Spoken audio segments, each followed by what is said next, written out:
right, so tell us about Audience Science, what you guys are doing, and how it's different in terms of the services to advertisers, sort of this sort of enterprise solution, and kind of what the demand for that is, and why you guys play in that space.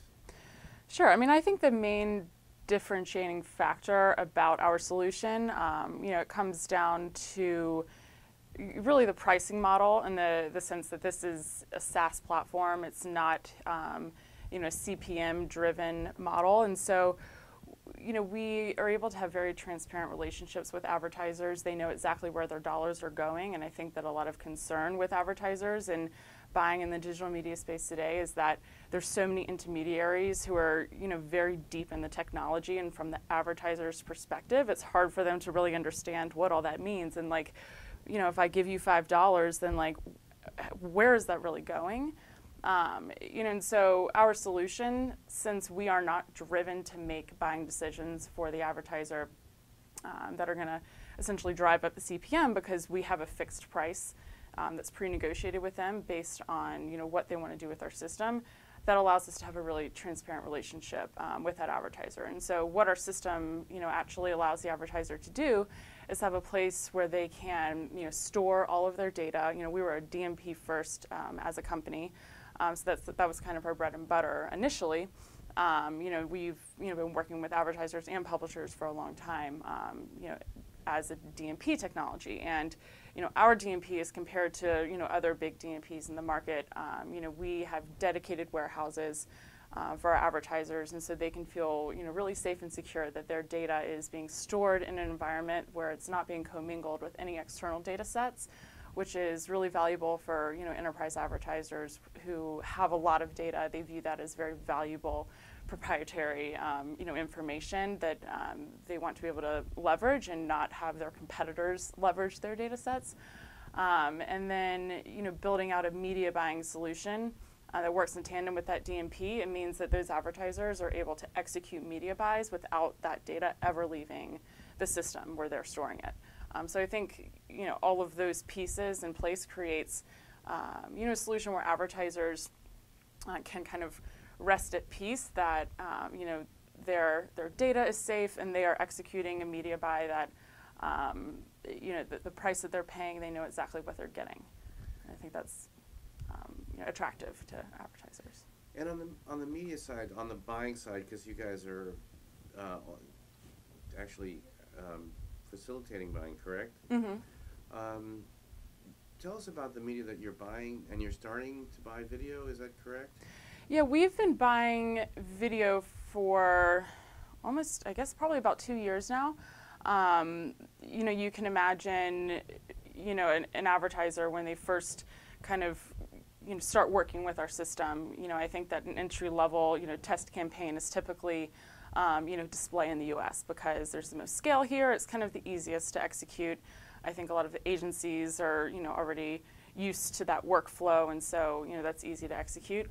And as we grow out those buying relationships, I think advertisers, they see the benefit in executing their buys in that way. And so as we deepen the relationships with our advertisers, we'll start to layer on new geos, new media types, and so over the past 2 years we've really ramped up in video buying, as well as display in new markets. But video has been a huge increase in the volume. I think today we spend about the same amount of money in video as we do in display, which is a lot considering that 2 years ago it was mostly display.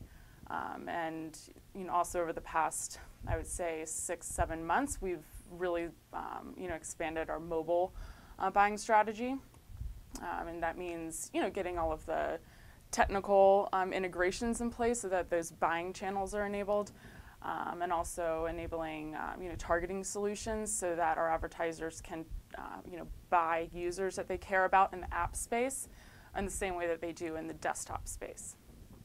And so on the sell side, tell us how that works. You're working with publishers, you're working with SSPs, I believe you're working with SpotX. Yes. So tell us a little bit about working on the sell side and where that goes. So we work with a number of different types of players in the industry, and so I think that when we're thinking about, we need to, our advertisers are interested in buying, mobile app inventory in Asia, or they're interested in buying, connected TV inventory in Europe or something.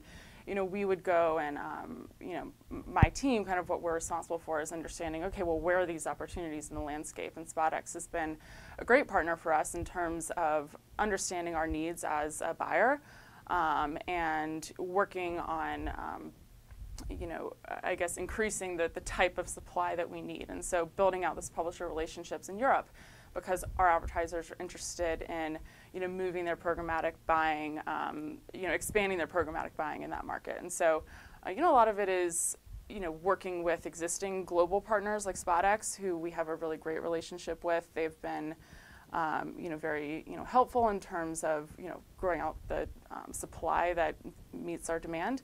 But it's also identifying new players in the space. I think especially in, markets like, Asia or Europe, but they haven't necessarily developed at the same time as we have, and so sometimes there's solutions that we need to learn about and then understand how we can integrate that supply into our platform. And I think now most players in this space are pretty aligned with OpenRTB, which makes it easy to connect to these supply sources globally. But certainly in markets such as China, where they don't necessarily need to comply with standard specs because they're such a huge market in themselves, and so sometimes more custom solutions are required in markets like that.